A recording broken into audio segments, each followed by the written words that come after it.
बिल्कुल ही ख़त्म हो गया। मोदी सरकार आने के बाद में, आपने नाम ले दिया, मैं लेना, मोदी सरकार आने के बाद में बिल्कुल ही कारोबार ठप हो गया और बिल्कुल जरी और फर्नीचर कारीगर आप देखिए बिल्कुल ही भूखमरी की कगार पर हैं और आत्महत्या करने पर उतारे हैं।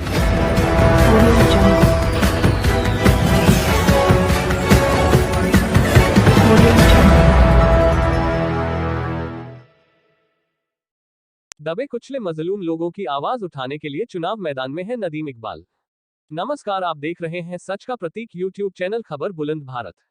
बरेली से खबर बुलंद भारत के लिए पवन कुमार वर्मा की रिपोर्ट। बरेली की 125 कैंट विधानसभा सीट से राष्ट्रीय रिपब्लिकन पार्टी के प्रदेश अध्यक्ष नदीम इकबाल ने अपने नामांकन दाखिल किया है। मीडिया से बातचीत के दौरान नदीम इकबाल ने बताया कि वह दबे कुचले मजलूम लोगों की आवाज उठाने के लिए चुनाव मैदान में है। कहा कि हम किसी जाति धर्म की राजनीति नहीं करते हैं, हम सभी धर्मों के लोगों को एक साथ लेकर चलने का काम करते हैं।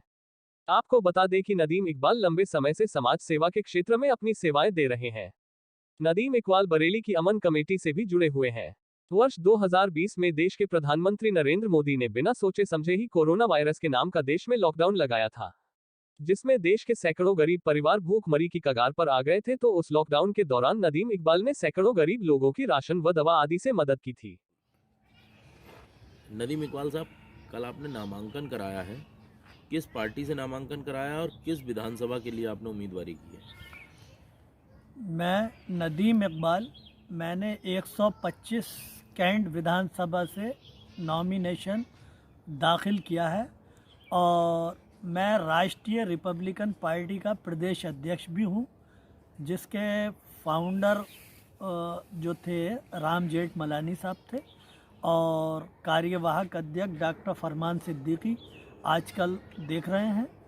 और मैं अपनी जन सेवा और हिंदू मुस्लिम सिख ईसाई सब आपस में बराबर इसी मुद्दे को लेकर के, और जो मैं नेता बाद में हूँ, पहले जन सेवक हूँ, लोगों के लिए हर समय तत्पर तैयार रखता हूँ और कोशिश करता हूँ कि दबे कुचले व्यक्ति को मेरी तरफ से कुछ भी सहायता मिल पाए और मेरी तरफ से कुछ मदद मिल पाए, जिस काबिल भी मैं हूँ, और यही मेरा ध्येय है। इसी को लेकर के मैं विधानसभा में जा रहा हूँ।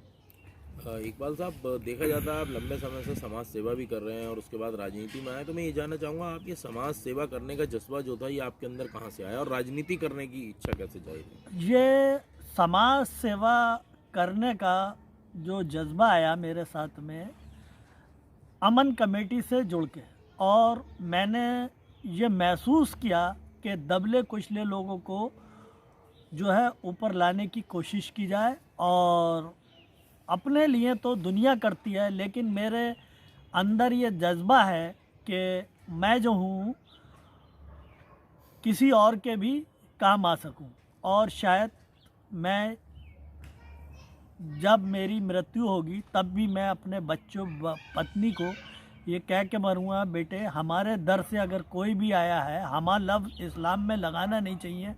अल्लाह भगवान और उसकी मर्ज़ी से कोई मेरे दर से इंशाअल्लाह खाली नहीं जाना चाहिए। नदीम इकबाल साहब, राजनीति में कितना लंबा समय हो गया और किन किन पार्टियों से और कितने चुनाव आप लड़ चुके हो अब तक? मैं 2009 से मौलिक अधिकार पार्टी से लड़ा और 5वीं मेरी पोजीशन रही थी, 5वें नंबर पर मैं आया था। और इस्लाम साबिर के ख़िलाफ़ बसपा से मैंने चुनाव लड़ा था 2009 में। उसके बाद में मैंने दिल्ली विधानसभा लड़ा, लेकिन किसी कारणवश मेरा पर्चा खारिज हो गया और फिर मैंने पिछली लोकसभा में पर्चा दाखिल करा था, कुछ टेक्निकल कमी की वजह से खारिज हो गया। और अब मैं राष्ट्रीय रिपब्लिकन पार्टी का उम्मीदवार हूँ कैंट विधानसभा से, और जनता मेरी सेवा को देखते हुए मुझे वोट करेगी और युवाओं को रोज़गार, महिलाओं की रक्षा और ख़ास तौर से पुराने शहर के अंदर जरी और फर्नीचर वर्क जो बिल्कुल मरने की अवस्था में पहुंच गया है, लोग रोज़ी रोटी के लिए जूझ रहे हैं, उसी का एनजीओ बना के विकास करना। और ये जो पिछली सरकारों ने जरी नगरी और जरी के एनजीओ होंगे, ये होंगे, मैं किसी का नाम नहीं लेना चाहता, ये सब हवाई योजनाएं शामिल हुई हैं, कोई भी जरी वर्ग वालों से ये पूछने नहीं है, जरी कार्ड बना दिए गए, ये नहीं कहे उनसे रोजी रोटी या उनको कुछ तरीके से लोन किसी एनजीओ के माध्यम से लोन उपलब्ध कराना, कोई तरीका सिस्टम नहीं है। जो जरी के और फर्नीचर का कारीगर है उनका आरोप तो ये रहता है कि जब से मोदी जी देश में आए हैं, जब से हमारा कारोबार ठप हुआ है। बिल्कुल ही ख़त्म हो गया। मोदी सरकार आने के बाद में, आपने नाम ले दिया, मैं लेना, मोदी सरकार आने के बाद में बिल्कुल ही कारोबार ठप हो गया और बिल्कुल जरी और फर्नीचर कारीगर आप देखिए बिल्कुल ही भूखमरी की कगार पर हैं और आत्महत्या करने पर उतारू हैं।